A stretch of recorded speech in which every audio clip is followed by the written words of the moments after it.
Aos 15 anos, meu padrasto mudou nossa família para um novo estado, longe dos amigos, da vida e do namorado que eu amava. Eu odiava nossa nova cidade, e as crescentes brigas dos meus pais estavam despedaçando a família. Eu era uma adolescente raivosa e isolada, sem amigos e com habilidades de enfrentamento precárias. Minha família era cristã, mas eu permanecia agnóstica, porque imaginava que, se Deus existisse, ele deveria ser punitivo ou indiferente para permitir tanta miséria no mundo. Eu não queria nada com ele. Fui convidada para uma festa ao redor de uma fogueira, profunda em uma grande floresta, e escapei para passar o fim de semana em um movimento incrivelmente estúpido. Aceitei algumas substâncias ilícitas, pensando que seriam tão fortes quanto as poucas que eu havia experimentado no passado. Estava muito errada. A substância começou a fazer efeito rápido demais para eu chegar a um lugar seguro ou encontrar alguém para me ajudar. Comecei a alucinar, e, como minha mente na época estava em um lugar terrível, as alucinações eram horríveis e assustadoras. Eu queria escapar delas, mas não conseguia. Estava ficando desesperada, e os rostos das pessoas ao meu redor na festa começaram a se transformar em demônios e monstros. Acabei pulando na grande fogueira para escapar das alucinações. A dor foi instantânea e agonizante. Eu peguei fogo como uma vela e queimei pelo tempo que demorou para alguém notar e se aproximar o suficiente para tentar me tirar de lá. Não me lembro muito depois disso, mas aparentemente os jovens decidiram me esconder para não terem problemas com a lei, pois estávamos invadindo uma propriedade privada. Eles tentaram me limpar, e fui deixada na escuridão, longe de todos, apenas com as árvores e estrelas para me fazerem companhia. Meu corpo estava em péssimo estado, e eu sabia que ia morrer. Na verdade, estava rezando por isso, e me lembro de chorar repetidamente em minha mente como um mantra: apenas me deixe ir, uma e outra vez. Alguém deve ter me ouvido, porque desmaiei. Então me vi sendo puxada para cima em um túnel escuro e totalmente preto. Fui puxada por algum tempo e, finalmente, aterrissamos em um plano escuro. Era uma extensão rochosa e sem árvores, coberta por uma névoa cinzenta que girava ao meu redor. Eu podia olhar para cima e ver estrelas acima de mim, e não eram as que eu estava acostumada a ver na Terra. A luz era fraca, e tudo estava quieto, exceto pelo vento movendo as névoas ao meu redor, tão pacífico, mas parecia uma cena de um filme de terror assustador. Uma enorme parede de pedra com aparência antiga estava à minha direita, se erguendo acima de mim na névoa. Era um painel de uma parede maciça da cidade. A cidade deve estar dormindo, porque tudo estava parado, exceto pelo som da música que flutuava até mim de cima da parede. Era como nada que eu já tinha ouvido antes, tão bonito.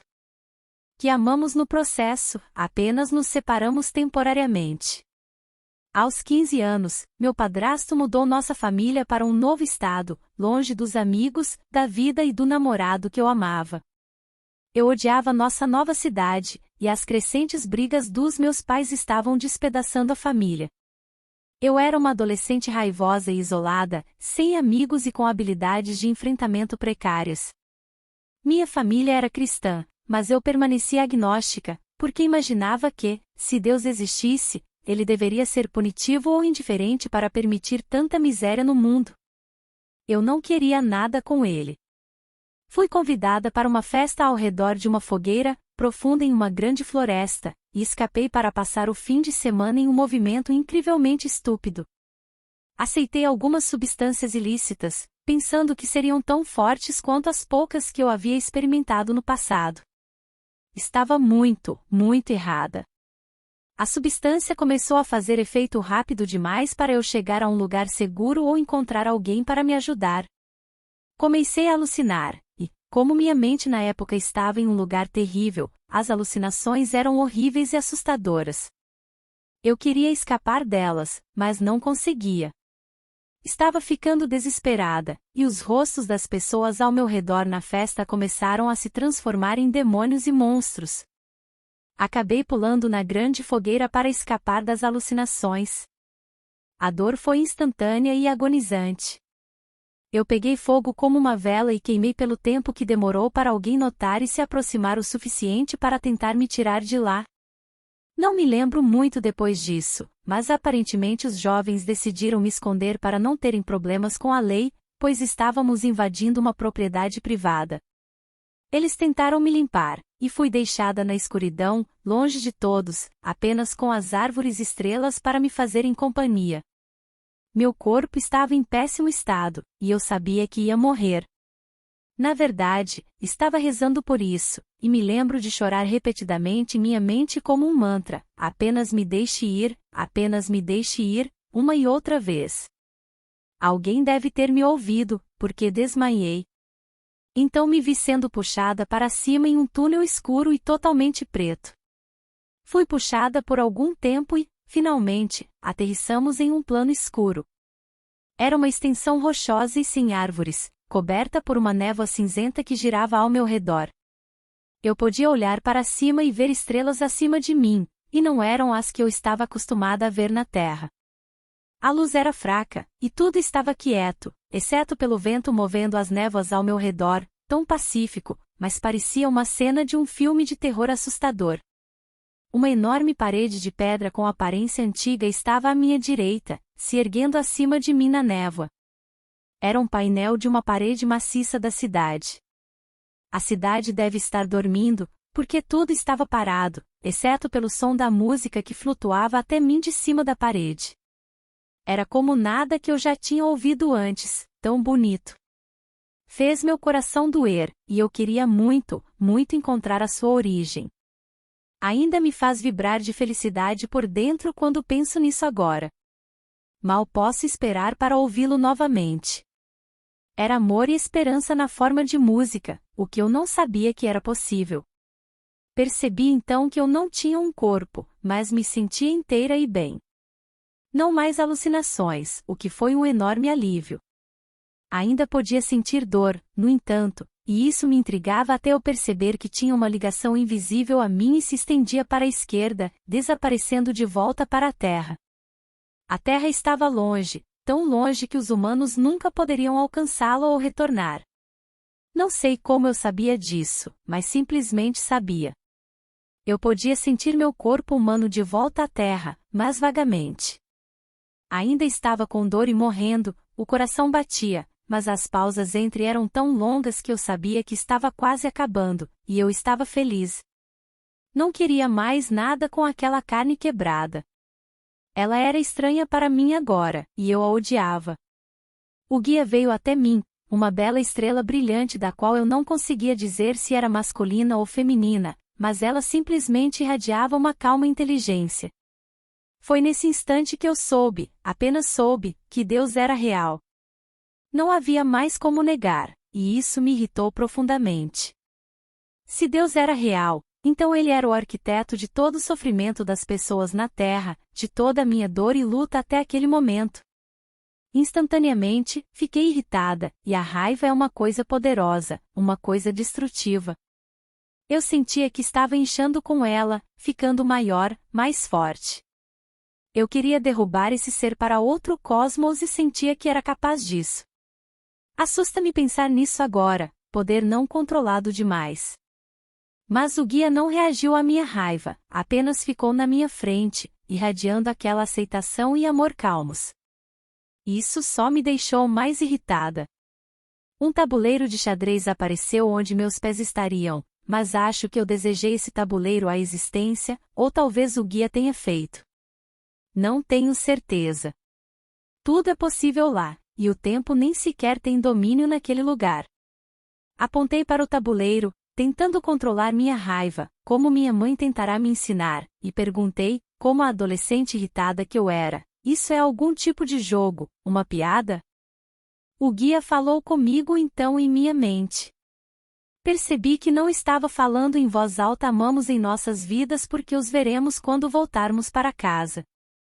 Disseram-me que enfrentar a luta da vida por meio do amor era nosso teste final, que raça, religião, política, dinheiro, nacionalidade, nada disso importava diante do amor.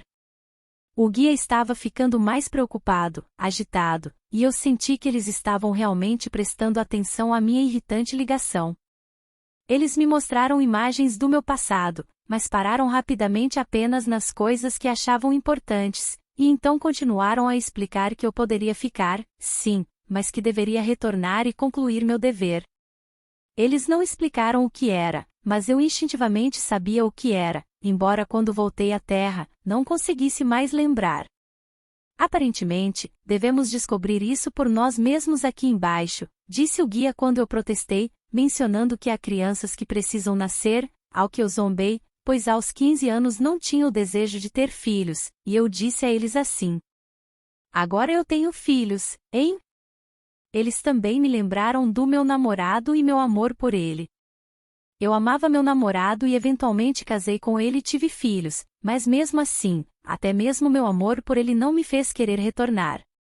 Sentimos de maneira diferente lá, somos algo mais e não humanos de forma alguma, então coisas como sentimentos e vida de volta à Terra não têm a mesma influência lá. Além disso, eu agora sabia que os veria e que minha família ficaria bem sem mim, então o guia teve que me convencer mais e mais. O dever e o trabalho surgiram. Deus abençoe a paciência deles. Eu realmente devo a eles um enorme pedido de desculpas e agradecimento quando eu os encontrar na próxima vez. O adulto que sou agora só se encolhe com meu comportamento inadequado naquela época. Graças a Deus que não há inferno, porque tenho quase certeza de que, se existisse, eu estaria indo para lá por quase socar um anjo. Na verdade, eu brinquei com o guia sobre isso, perguntei se receberia asas e uma espada em breve. O guia me disse que você não receberá asas e uma espada, porque aqui você é asas e uma espada. Bem, isso me calou. O guia finalmente me convenceu, mas eu não estava feliz em voltar para um corpo danificado. Acho que o guia sabia disso, e enquanto eu era afastada deles e de volta para o túnel escuro, eu podia sentir que eles estavam fazendo algo ao meu corpo através da ligação. Acho que eles me curaram tanto quanto lhes foi permitido, para que eu pudesse sobreviver tempo suficiente para obter ajuda. Na verdade, eu sei que sim, porque depois de chegar a um hospital, me curei muito, muito melhor do que deveria ou tinha o direito. Hoje, ninguém pode dizer que eu estive em um incêndio, a menos que olhem de perto, pelo que sou eternamente grata. Quando acordei em meu corpo novamente, o sol estava apenas começando a nascer. Eu ainda estava sozinha na floresta, e eu podia sentir toda a dor novamente. Meu corpo era meu novamente, embora nunca realmente nos encaixássemos de novo. Quando voltamos, a mudança é instantânea. Permanente, minha raiva em relação à minha vida e à minha família havia sumido. Levou algum tempo, mas finalmente encontrei meu caminho até o hospital, onde fiquei por muitos meses. Isso foi há mais de 30 anos. Eu nunca contei a ninguém, exceto a minha irmã, meu marido e minha mãe, e isso foi um erro, razão pela qual estou compartilhando esse relato agora. Precisamos contar aos outros, é parte do nosso dever, por mais assustador que seja. Agradeço por ler e que Deus abençoe. Isso encerra a experiência de hoje. Como sempre, compartilhe suas opiniões na seção de comentários abaixo. Até a próxima, mantenha-se seguro e continue sendo forte.